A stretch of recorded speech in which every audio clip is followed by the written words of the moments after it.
की 10 सपा, आपके गाजीपुर की 7 की 7 सपा, आपके मऊ की 4 में से 3 सपा, तो कोई गढ़ नहीं रहा। परिवारवादी पार्टी आजमगढ़ में नहीं दिखेगी और उनको पता चल जाएगा कि आजमगढ़ की जनता काम के लिए चुन रही है, विकास के लिए चुन रही है।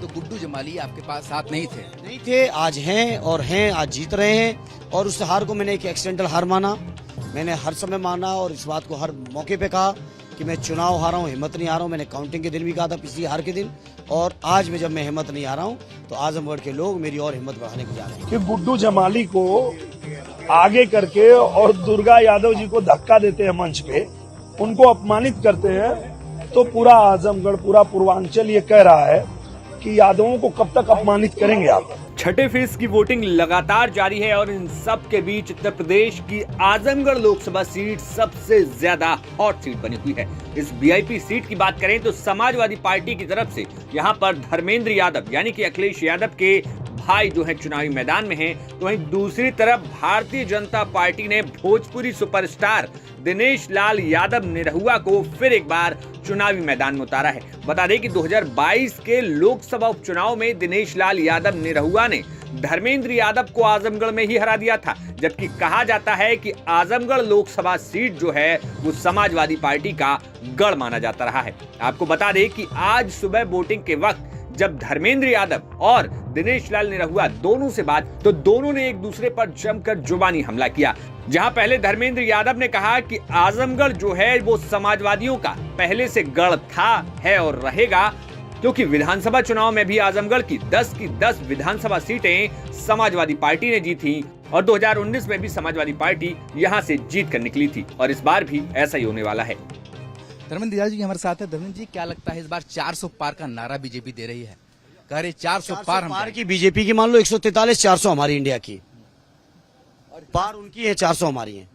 खासतौर पर उनका ये भी कहना है कि पूर्वांचल जो है बीजेपी का गढ़ रहा है। हालांकि आजमगढ़ की बात की जाए तो मुलायम सिंह यादव जी से लेकर के अखिलेश यादव जी से लेकर के लंबा इतिहास रहा है। कोई गढ़ नहीं रहा। 2009 के चुनाव केवल 2 सीटें थी पूर्वांचल में। 14 और 19 में लोगों ने इनके झूठ पे भरोसा जरूर किया है, हम इनकार नहीं करते, लेकिन विधानसभा के अंदर अंबेडकर नगर की 5 की 5 सपा, आजमगढ़ की 10 की 10 सपा, आपके गाजीपुर की 7 की 7 सपा, आपके मऊ की 4 में से 3 सपा, तो कोई गढ़ नहीं रहा।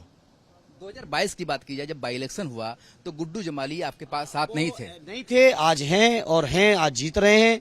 और उस हार को मैंने एक एक्सीडेंटल हार माना, मैंने हर समय माना और इस बात को हर मौके पे कहा कि मैं चुनाव हारा हूँ, हिम्मत नहीं हारा हूँ। मैंने काउंटिंग के दिन भी कहा था, पिछली हार के दिन, और आज में जब मैं हिम्मत नहीं हारा हूँ तो आजमगढ़ के लोग मेरी और हिम्मत बढ़ाने को जा रहे हैं। क्या इस समय कुछ शिकायतें भी मिल रही है लगातार आपको? बिल्कुल शिकायतें आई, कई बूथों से शिकायतें आई। कुछ जगह बीजेपी के वर्कर डंपिंग की भी कोशिश की है, कुछ जगह मशीनों की खराबी की कोशिश मिली, कुछ जगह पुलिस ने हमारे साथियों को धमकाया भी है कि वोट न डालने जाना या बूथ पे न जाना। इस तरह की घटनाएं हो रही, लेकिन अब जा रहे हैं मैदान में, सब समेटेंगे। अंतिम सवाल है आपसे कि दिनेश लाल यादव कहते हैं कि मैं भी यादव हूं, चूंकि आजमगढ़ के इतिहास को देखा जाए कि जब तक आजादी के बाद 20 बार चुनाव हुए हैं, 14 बार यादव बहुल नेता ही यहाँ पर चुन के आए हैं। दिनेश लाल से कहेंगे रमाकांत जी पे फर्जी मुकदमा लग रहा, तब कहाँ गई थी तुम्हारी यादवगिरी? इनकाउंटर हो रहे थे, पुष्पेन से लेके जितेंद्र से लेके पूरे प्रदेश के कई नौजवानों के इनकाउंटर हुए, कहाँ गई यादवगिरी? हमारे देवरिया के हमारे यादव प्रधान प्रेमपाल की हत्या की गई, कहाँ थी प्रेम प्रकाश जी की? कहाँ थे आप? क्या आपने आवाज उठाई? और जब नहीं उठाई तो जनता आपको आज की तारीख में नोटिस नहीं ले रही है। क्या उम्मीद करते हैं, आपकी जीत हार का क्या अंतर रहेगा? अंतर हम शाम को बता पाएंगे परसेंटेज के बाद, लेकिन बड़ा अंतर होगा। तो ये थे धर्मेंद्र यादव जी जो बता रहे थे कि इस बार वो पूरी तरीके से आश्वस्त हैं कि जीत उनकी होगी।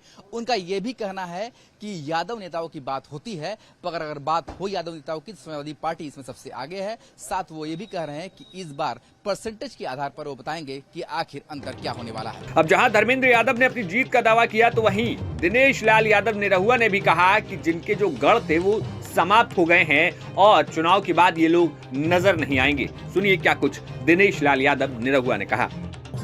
आज का दिन आखिरी दिन है जब परिवारवादी पार्टी यहाँ लड़ रही है।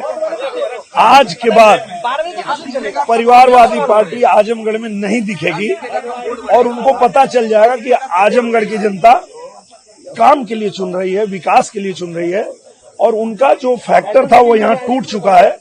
वो सिर्फ चुनाव में आते हैं, जीते या हारे भाग जाते हैं। गुड्डू जमाली कोई फैक्टर है समाजवादी पार्टी को उन्हें लाना पड़ा अपनी तरफ? वो देखिए क्या है कि गुड्डू जमाली को आगे करके और दुर्गा यादव जी को धक्का देते हैं मंच पे, उनको अपमानित करते हैं, तो पूरा आजमगढ़, पूरा पूर्वांचल ये कह रहा है कि यादवों को कब तक अपमानित करेंगे आप। और जब इसी आजमगढ़ से हार के जाएंगे तो आपको पता चलेगा कि आजमगढ़ के यादव, पूर्वांचल के यादव अपने दम पे जीत के और सदन जा सकते हैं। असली यादव निरहुआ है या असली यादव धर्मेंद्र यादव है, क्योंकि आप उन्हें नकली यादव कहते हैं। मैं वो बात नहीं कर रहा हूँ, मैं ये कह रहा हूँ कि आप यादव हैं, मुस्लिम हैं, ठाकुर है, ब्राह्मण है, जो भी है, आजमगढ़ रहिए। आजमगढ़ लड़ रहे हैं तो आजमगढ़ रह के काम करिए, पर वो भाग जाते हैं, वो रहते नहीं।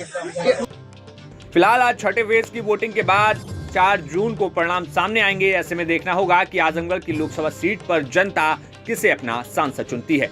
Bureau report, news nation.